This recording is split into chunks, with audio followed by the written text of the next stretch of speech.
like to describe the company as Jeffrey Hinton thinks of radiologists. He thinks about the counter-argument being fine. So I'll let you go into detail about it.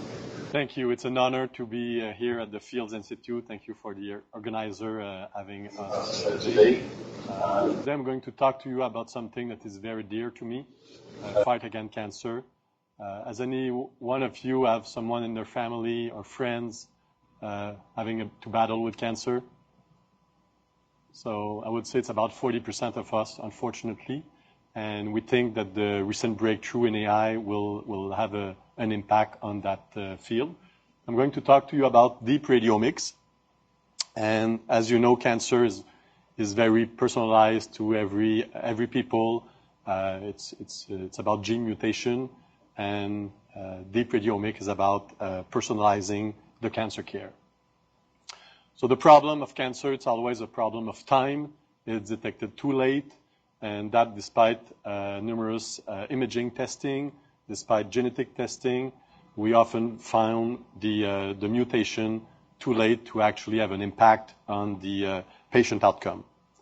So the opportunity that we think would be very useful is to use standard imaging and use those standard imaging like CT scan, MRI, ultrasound, and extract additional information from those functional or non-functional imaging to be able to trigger earlier diagnostic or confirmation or trigger the right treatment to be able to have an influence on the each patient continuum of care.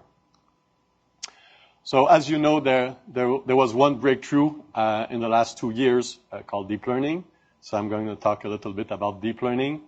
We're very lucky that this is almost a Canadian invention, both in Toronto and Montreal in part, from Jeff Hinton, from Yann Lequin, and Yoshua Bengio in Montreal. If you take deep learning as a general concept, this is very good at image classification, at image segmentation, and there was a recent breakthrough in ImageNet where basically the machine reached human level at classifying image, natural image, dog, mountains, cats. And actually the machine gets better than the human because the machine can learn much more faster than the human different kind of dog breeds. So if you're not a specialist in dogs, you will not be able to have a good result in the ImageNet. But the machine was. So one natural reflex would be, let's apply the deep learning to do tumor detection or tumor segmentation. So we think that there will be a lot of application into that computer-aided diagnosis or computer-aided detection world. But really we think this will be the low-hanging fruit. So as the deep learning toolkit evolve, it will be easier to apply that to build tool to actually help radiologists and to help physicians. A second breakthrough, almost in parallel, called Radiomics, appeared about 3 years ago from 3 different institutes, actually look at medical imaging and will link those imaging feature to actually histology, gene mutation, and patient outcome.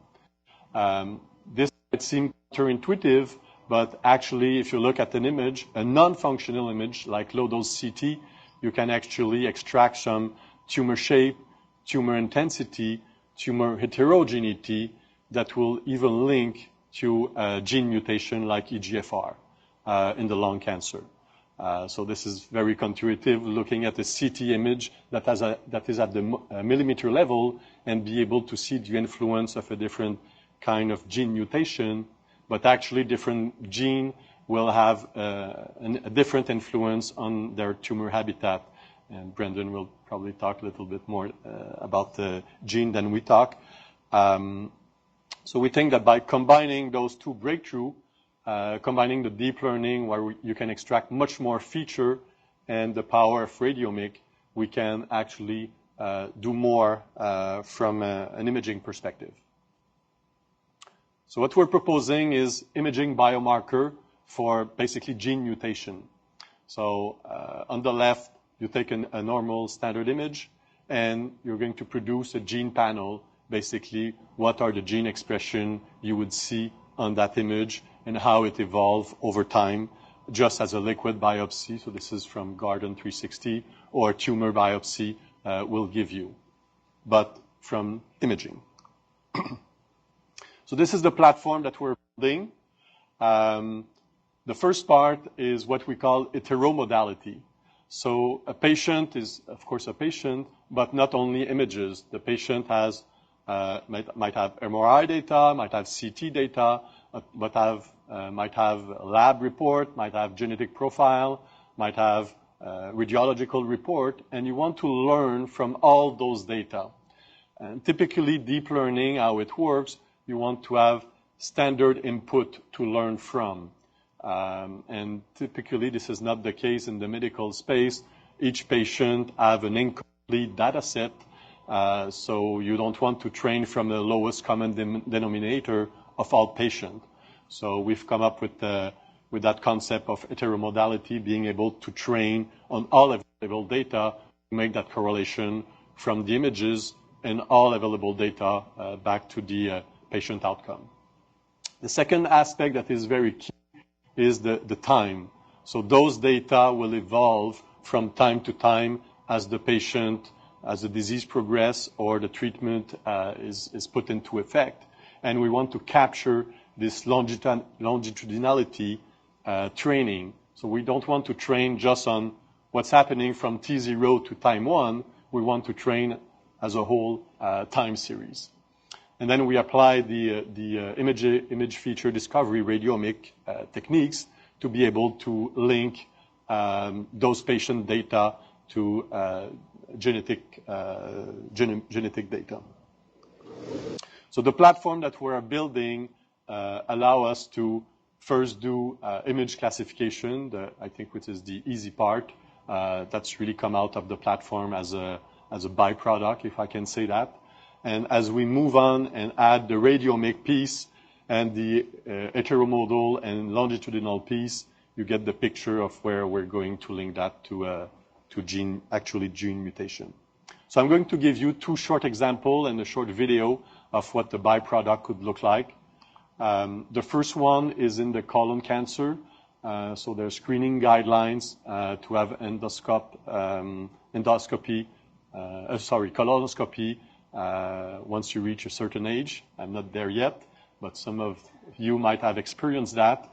So a GI will basically look at the video feed from the endoscope and look your colon, and if they find a polyp, they will actually remove the polyp.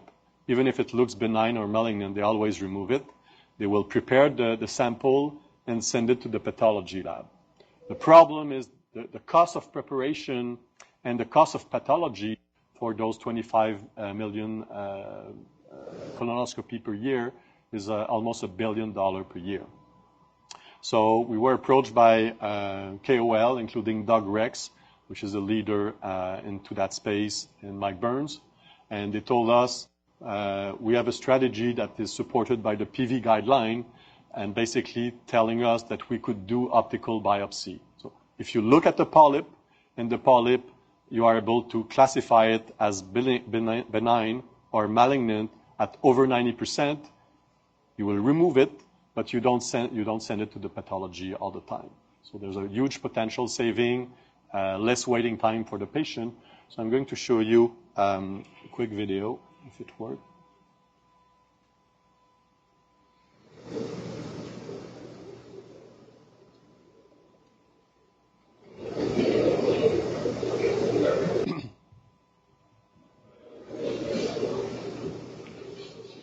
Let me put that on the screen.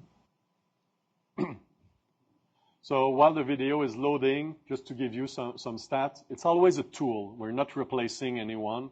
Now the machine can operate the endoscope, and it's always the GI that have a lot of experience. So the tool that we're building are there to complement being a second reader.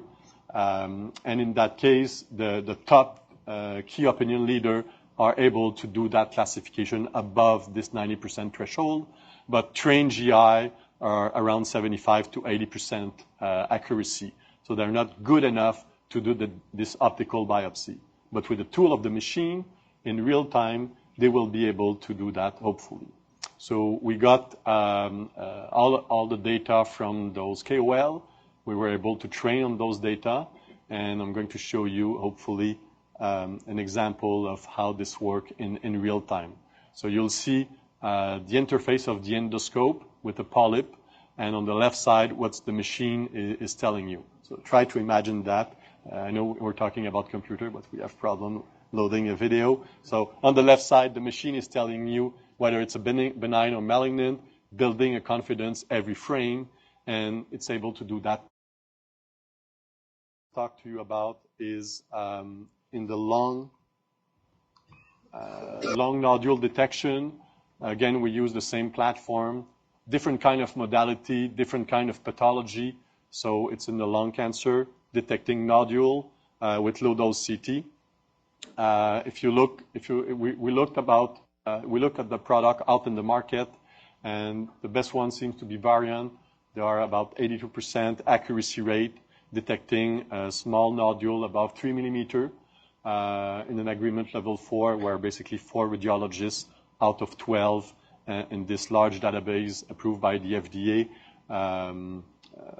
agree that this was an actual nodule, or machine learning techniques got it at 95%. So much better than the product out there in the market.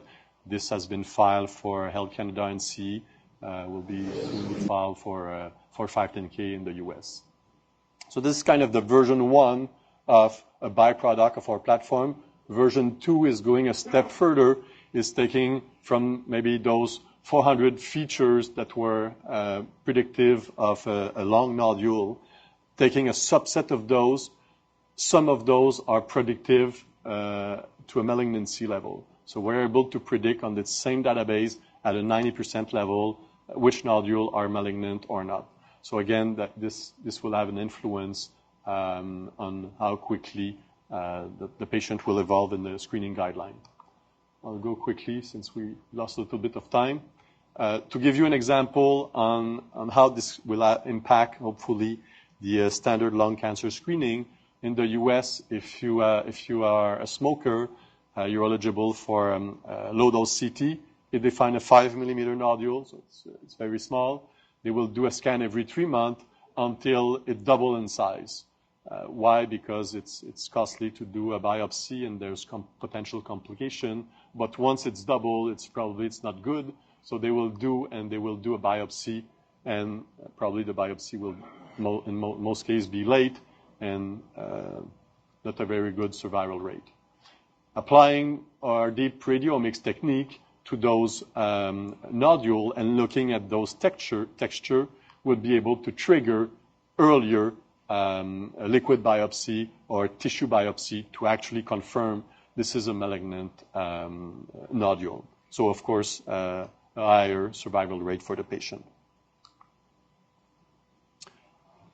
Same platform now applying to therapy. We would be able to detect an EGFR mutation, and then the patient will be put on Tarceva every 3 months, where the patient will get scanned. We'll apply the deep radiomics engine to see if there's some change in the heterogeneity of the tumor. If they are, that are predictive of a resistance, then we could trigger a liquid biopsy like Guardant or a tissue biopsy to actually confirm and do actually a change of therapy to Tagrisso in that case, to have a real impact on the patient.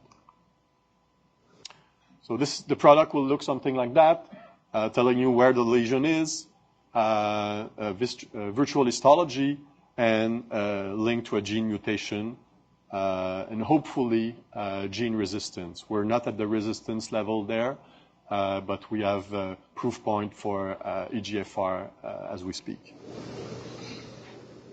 We're building relations with clinical network.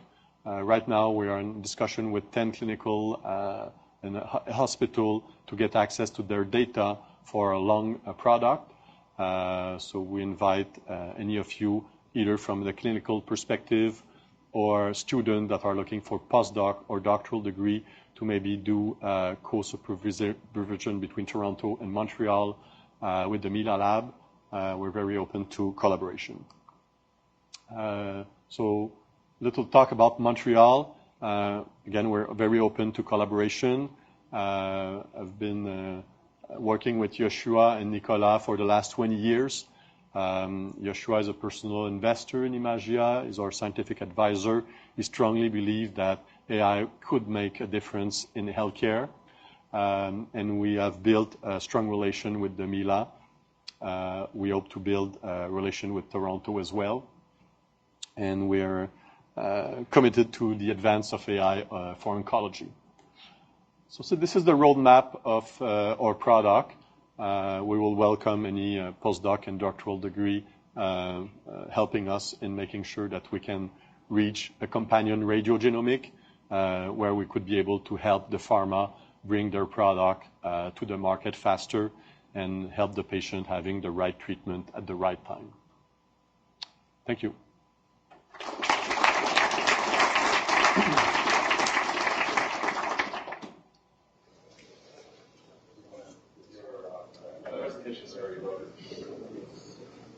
Transition. You have a question? So you talked about using texture features in a sort of radiomics way. Are you actually deriving these directly from convolutional neural networks, so these machine learning texture features? Yeah, excellent question. So the traditional radiomics have handcrafted features that the human understand. So you look at the intensity of a tumor, like a good radiologist will do. You look at the texture. You look at wavelets. So those are handcrafted features that radiomics typically use. So deep learning discover a lot more feature that is difficult for a human to understand, but more features that are stronger correlation to the patient outcome up to the genetic mutation. You look at those features and understand them, or are you just using them as features? We use both. So both features that we have from a radiomic perspective and the augmented features that strongly correlate to patient outcome in the training data set. So a lot of CTs from different manufacturers are going to introduce some artifacts particular to that, that particular thing. So how are you accounting for different CTs coming from different instruments? Yeah, so excellent question. So it's all about sample size. So machine will get good in a typical environment. We can apply some transfer learning if we have subsample for another type of manufacturer, but it will all depend on the marketing claim that are going to be made for the FDA in the end. So it's always tied to making sure that the manufacturer get on board with their equipment. Yes?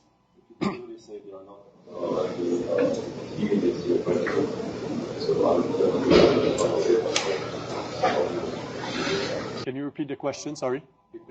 Yes.